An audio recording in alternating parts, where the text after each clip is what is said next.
Assalamualaikum warahmatullahi wabarakatuh. Perkenalkan, nama saya Farhan Fadli, mahasiswa Hukum Keluarga Islam semester 5 Universitas Islam Madura. Pada kesempatan kali ini, saya akan membahas filsafat hukum Islam dengan subjudul epistemologi hukum Islam. Epistemologi berasal dari bahasa Yunani, yaitu epistem yang berarti pengetahuan dan logos yang berarti perkataan, pikiran, atau ilmu. Secara terminologi, epistemologi dapat diartikan sebagai cabang filsafat yang berkaitan dengan teori atau sumber pengetahuan, cara mendapatkannya, serta tata cara menjadikan kebenaran menjadi sebuah pengetahuan serta bagaimana pengetahuan itu diuji kebenarannya. Jadi apabila kita kaitkan epistemologi dengan hukum Islam, maka epistemologi hukum Islam adalah teori atau sumber pengetahuan seputar hukum Islam dan juga cara untuk mendapatkannya serta cara untuk menguji kebenaran dari hukum Islam itu sendiri. Para ahli berpendapat terdapat 3 problematika yang akan dibahas mengenai epistemologi hukum Islam. Yang pertama adalah sumber pengetahuan atau sumber hukum Islam. Yang kedua adalah metode untuk memperoleh pengetahuan atau metode untuk memperoleh hukum Islam. Dan yang ketiga adalah validitas pengetahuan. Yang pertama kita akan membahas sumber hukum Islam. Sumber hukum Islam merupakan masadirul ahkam atau yang biasa disebut dengan dilalah syariah oleh ulama sekarang, yang dapat diartikan sebagai wadah yang merupakan tempat penggalian norma-norma hukum. Jadi sumber hukum Islam yang pertama adalah Al-Quran. Al-Quran adalah kalamullah yang diturunkan kepada Nabi Muhammad dalam bahasa Arab dengan perantara malaikat Jibril. Al-Quran itu sendiri diturunkan sebagai hujjah dan pedoman hidup bagi manusia, serta dapat dipergunakan untuk mencari kebahagiaan baik di dunia maupun di akhirat, dan juga sebagai media bertakarrub atau mendekatkan diri kepada Allah. Dalam hukum Islam, Al-Quran adalah sumber dari segala sumber hukum. Dapat dikatakan Al-Quran adalah sumber utama atau pokok dalam hukum Islam. Yang kedua adalah As-Sunnah. As-Sunnah adalah suatu laporan mengenai masa lalu, khususnya laporan seputar Nabi Muhammad, baik itu menyangkut perkataannya, perbuatannya, atau persetujuan diam yang ditunjuknya. Selain Al-Quran, As-Sunnah juga dikategorikan sebagai sumber hukum Islam, yang mana fungsi dari As-Sunnah itu sendiri bisa sebagai penguat terhadap teks atau penjelas, penafsir, serta membuat hukum baru yang tidak tercantum dalam Al-Quran. Dan yang kedua adalah pembahasan mengenai metode penemuan hukum Islam atau metode penggalian hukum Islam. Berdasarkan ontologi di atas, hukum Islam itu sendiri adalah interrelasi antara teks, nalar, dan realita. Maka dalam hukum Islam, hukum itu tidak dibuat, melainkan ditemukan oleh para mujtahid dengan berbagai macam metode yang dilalui dalam ijtihadnya masing-masing. Metode yang digunakan dalam penggalian hukum Islam dapat dibagi menjadi 3. Yang pertama adalah metode bayani atau linguistik.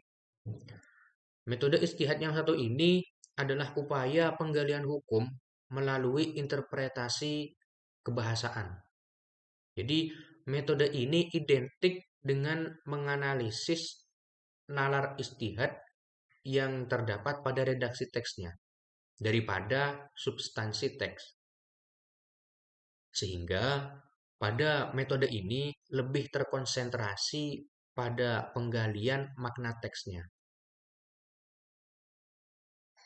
Dalam metode ini, fokus kajiannya dapat diarahkan menjadi 4 bagian.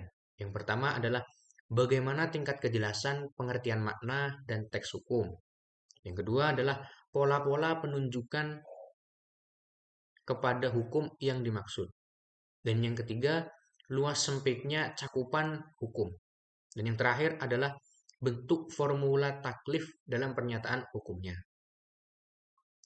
Metode yang kedua adalah metode taklili atau kausasi.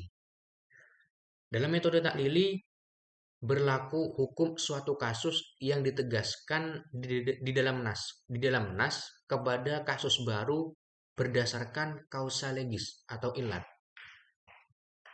yang mana ilat tersebut digali dari kasus nas kemudian diterapkan pada kasus baru yang akan dicari hukumnya.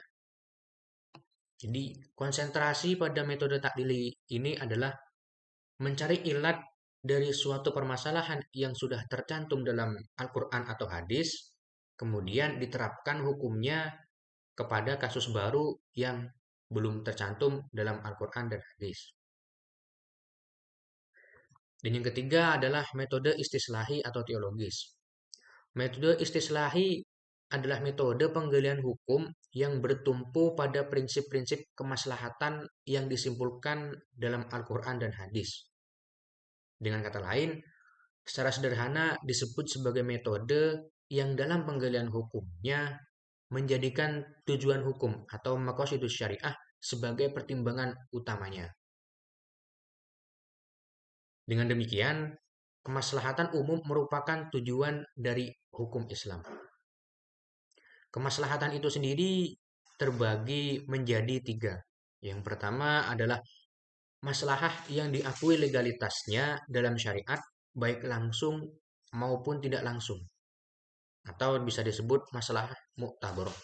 Yang kedua adalah maslahah yang legalitasnya ditolak oleh syariat, yang disebut maslahah mulughah. Dan yang terakhir adalah maslahah yang tidak ada legalitasnya, apakah ditolak atau diterima atau dalam syariat, atau disebut maslahah mursalah. Dan yang ketiga adalah pembahasan mengenai validitas pengetahuan. Problem yang terakhir dari epistemologi hukum Islam adalah validitas pengetahuan. Yang mana validitas pengetahuan itu sendiri adalah bagaimana teori tentang kebenaran itu diuji kebenarannya. Dan dalam pengujian kebenaran sebuah pengetahuan terdapat beberapa teori. Yang pertama adalah teori kebenaran korespondensi. Teori ini adalah persesuaian antara apa yang dikatakan dengan kenyataan atau realita. Jadi, suatu pengetahuan akan dikatakan benar apabila realita terhadap pengetahuan tersebut memang benar adanya. Dan yang kedua adalah teori kebenaran koherensi. Teori koherensi adalah sesuatu akan dianggap benar ketika mempunyai kesesuaian atau koheren dengan sesuatu yang memiliki hierarki yang lebih tinggi. Yang mana yang dimaksud hierarki yang lebih tinggi di sini adalah teks dari Al-Quran maupun hadis.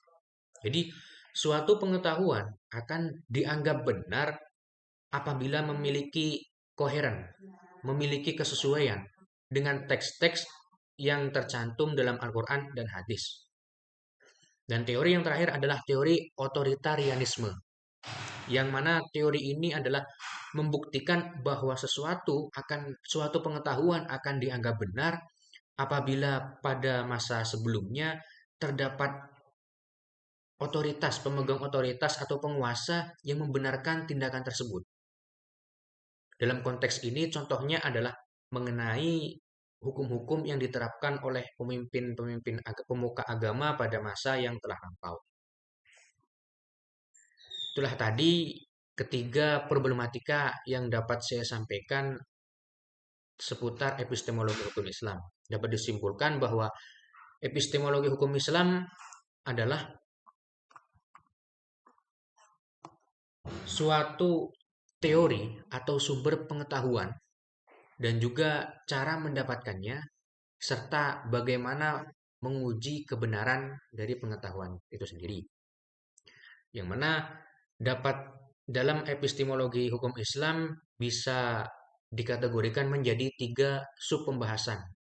Yang pertama adalah sumber hukum Islam, yaitu Al-Quran dan hadis.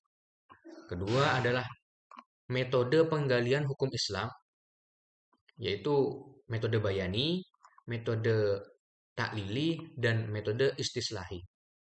Dan yang terakhir adalah problem validitas pengetahuan atau pengujian terhadap pengetahuan, apakah dinyatakan benar atau dinyatakan tidak benar. Mungkin hanya ini yang dapat saya sampaikan. Kurang lebihnya saya mohon maaf.